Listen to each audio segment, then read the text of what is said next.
On this episode of Mighty Car Mods, I'm working on our Levorg project. And I'm helping.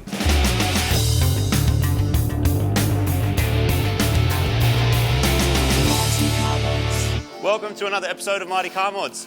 We're back on the Levorg, very excited about this one. Al's here to give us a hand from the skid factory. Check him out if you haven't already. And we're going to put it on the hoist so we can continue making this thing epic. Al is no stranger to Subarus or engine swaps. He was one of the first people to successfully turbo and twin turbo this engine in a Subaru. So I'm pretty pumped that he's offered to spend a few days of his time working on this car. Just before Christmas last year, we were working on the Levorg. There was Benny, Woody and Al, and we got a lot done. We got the engine swapped in. We didn't know if it would fit, and it did, which is great. We've got a radiator in there. We've got our front mount on the front, but there's a bit of stuff that we didn't quite get finished, which is, Alan, what's the plan today? Well, we've got intercooler pipes to finish off. A lot of the stuff actually does fit up to about here, so there's a little bit of work, but not too much. Yep. We've got the exhaust to do, so we're going to go 3.5 inch right to the wide piece at the back of the car. So a little bit of work there.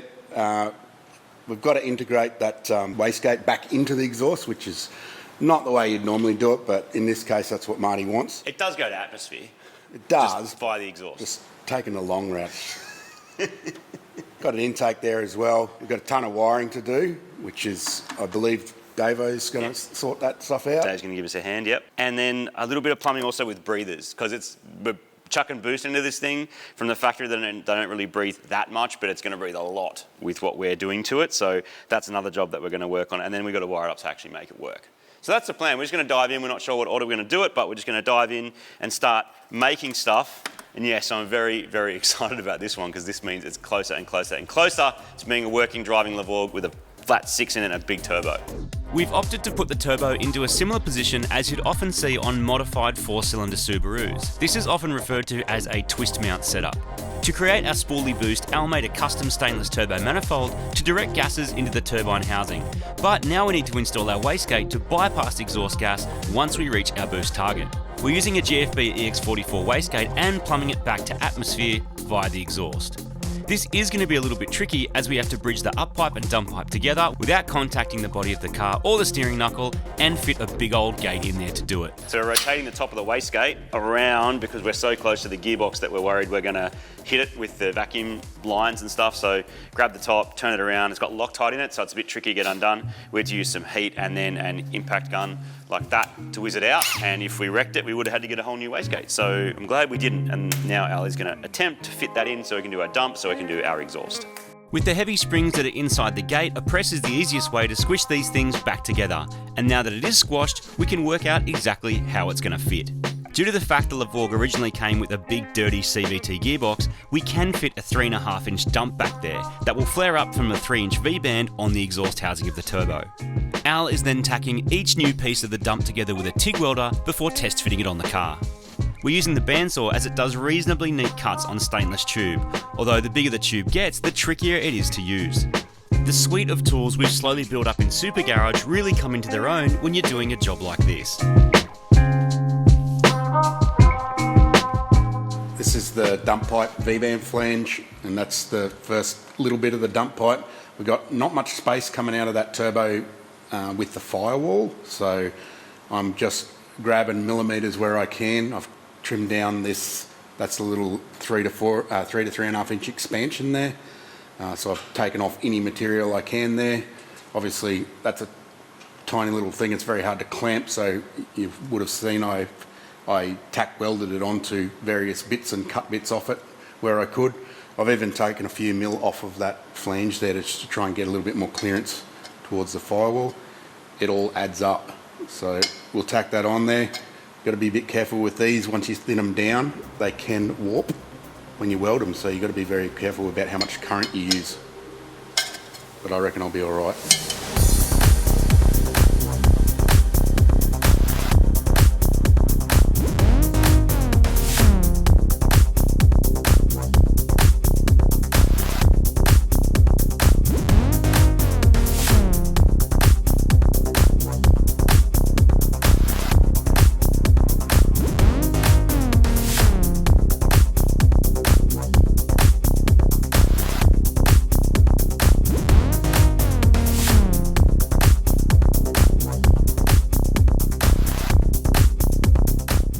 we are essentially building a full 3.5-inch turbo back exhaust from scratch. Al's got to make the dump and then join the wastegate into it, which is a little bit tricky. So he's just sort of cutting sections out of bends, and then we're marking it, then tacking it, putting it back in, cutting off another bit, putting that in, and we're going to do that over and over and over until we end up at the back of the car.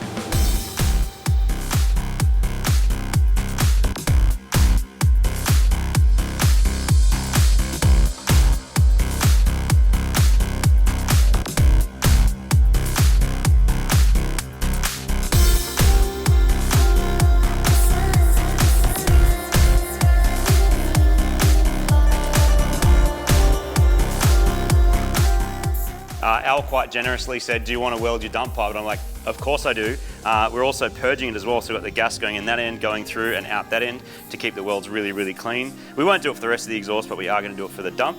So I think this is my first time ever doing purge welding stuff, and now I get to be watched by an expert while I do it. It's going to be good, don't worry. We'll be fine.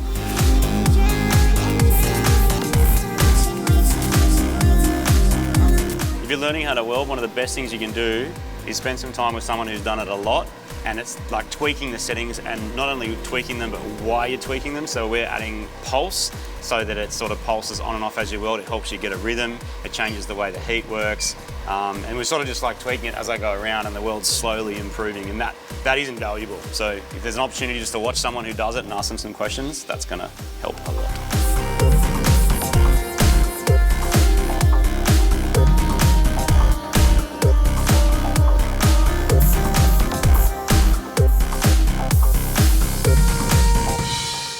Dump pipe is welded, purge welded, and yeah, looks really good. Very happy with that. And Al let me do it, which is cool because he put all the effort into designing it and then gave it to me to weld. But it's going in. Hopefully she fits. Got V-bands on it, front, top, and bottom. This might be a bit tricky to get in and out once it's got the wastegate on it. So that's the next step. So now we're going to attach it, and then Al will be able to sort of measure up and work out exactly how that wastegate is going to function. Probably the trickiest part of this job is getting the outlet of the wastegate to join back into the dump, and including a flex joint and avoiding the firewall and steering components. Without the flex joint, the pipes can expand and contract at different rates and then potentially crack. And while stainless looks great and works well for this application, it is a very hard metal and prone to cracking if not used correctly.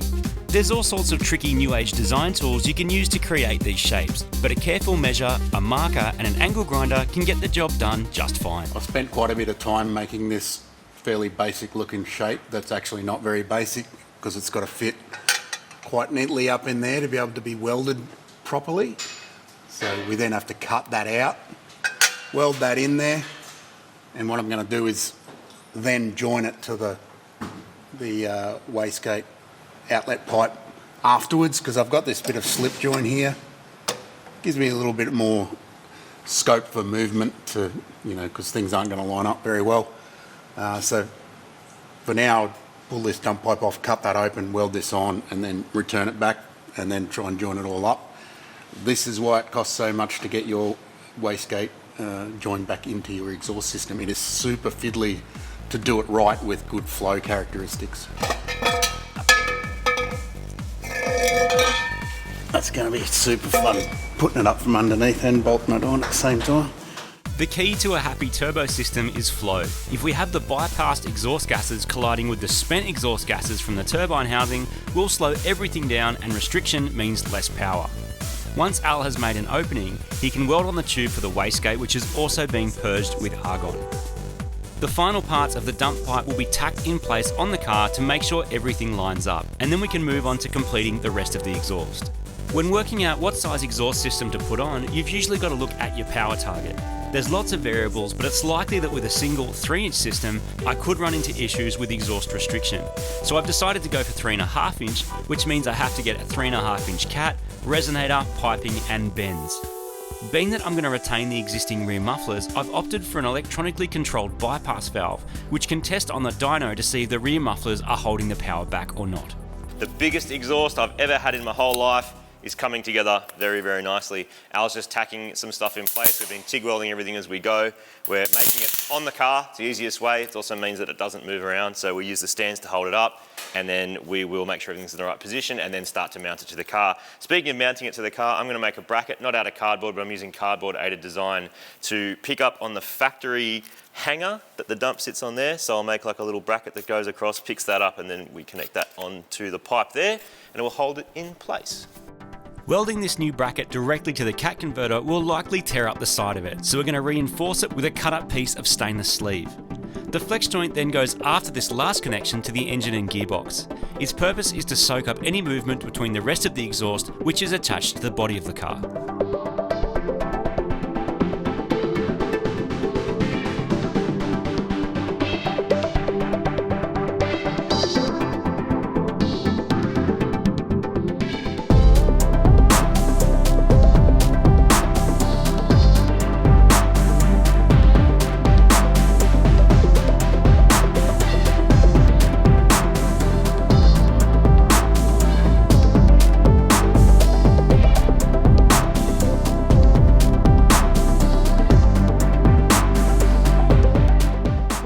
As you can probably tell by now, doing a custom exhaust turbo back with something like this in 3.5 inch takes a little while, but the front half is pretty much done now, right? Yeah, it's done up to about here, so we're probably 3/4 of the way through. Oh, cool. Got a bung for our wideband, got a V-band here we can pull it apart with, and also here, so this whole section will drop out. There's a flex. We're picking up the original Subaru bracket there on the gearbox, and the flex, and of course like a resonator here. Volume. What's your theories about volume on this thing? Do you reckon it's going to be loud? That's probably going to be the same as your other Super Gramps. I reckon.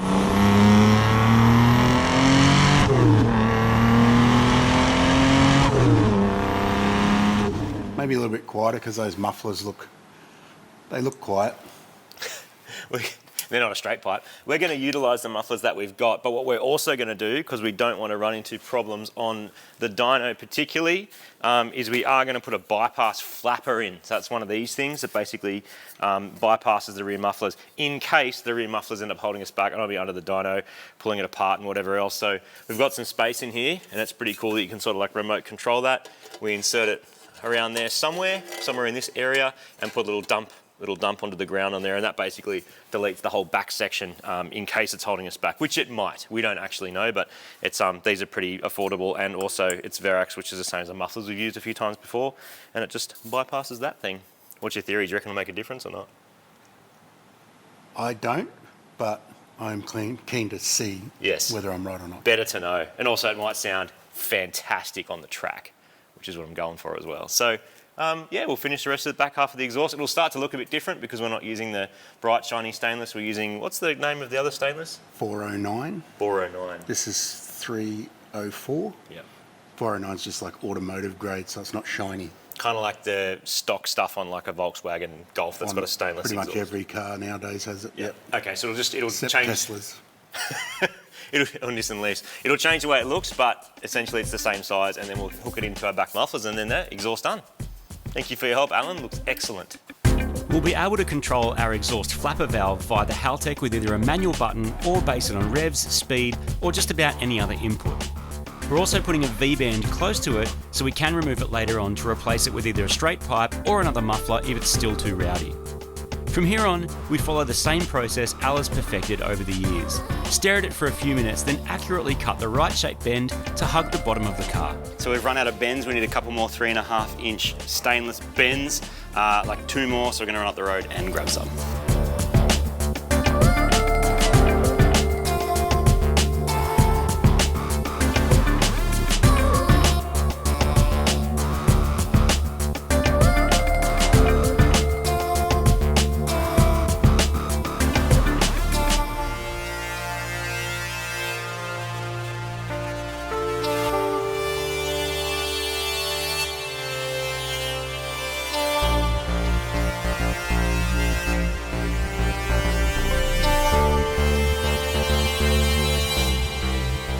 Got a couple more welds to do, and then this exhaust is finished. This is the original NVIDIA system. I've just chopped off the original mount, and we're going to recycle it rather than having to make one from scratch. We can't use this pipe anyway because we've already chopped it. So I'm also going to recycle this hanger, and Al's going to attach it to his 3.5 inch stainless system that's on there to hang it up on the car, and then we are just about done.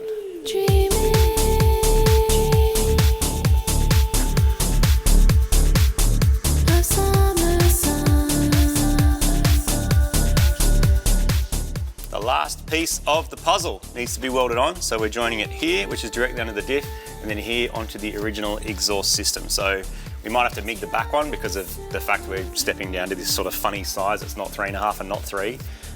And the front we can just sort of TIG weld back together. So that's going to look nice. And we put a hanger on, and then the exhaust system is done.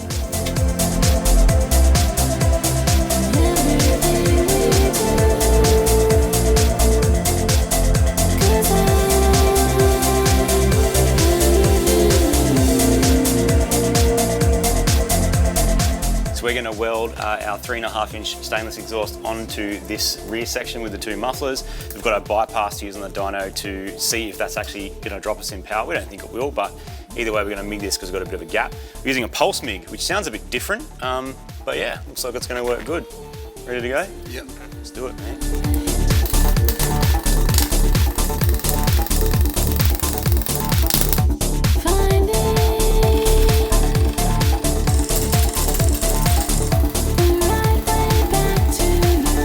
Step, we're going to pull this whole assembly off, so we're going to undo it here and here and at the V-band, pull that entire thing off, and we can go and TIG that bracket on just to make it nice and strong using that extra bit of reinforcement, and then we're done. Back in the car it goes.